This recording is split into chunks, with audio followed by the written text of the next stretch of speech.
Hello everyone. Hope you all are doing well. Today I'm going to show you how to add a link in an Instagram story. So without further ado, let's jump right in. So first of all, make sure your app is up to date because I am showing you this on the latest version of the Instagram app. Then once you do that, go ahead and open up your Instagram app.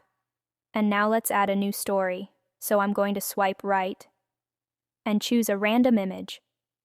And then you'll want to tap on the smiley face sticker looking thing. And you'll see the option to add a link to your Instagram story. If you don't see this option, just tap on the search bar up top and simply search for link. And there you go. So tap on this and you can type in or paste in any URL you like. Paste in a link and tap on done.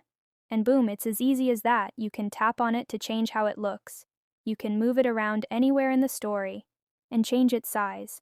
And now I can share it with my followers. So this is basically how you can add a link to your Instagram story. If you have any questions about this tutorial, please let me know in the comments section below. If not, please give this video a big thumbs up and subscribe to this channel for more content like this. Thanks so much for watching and have a nice day.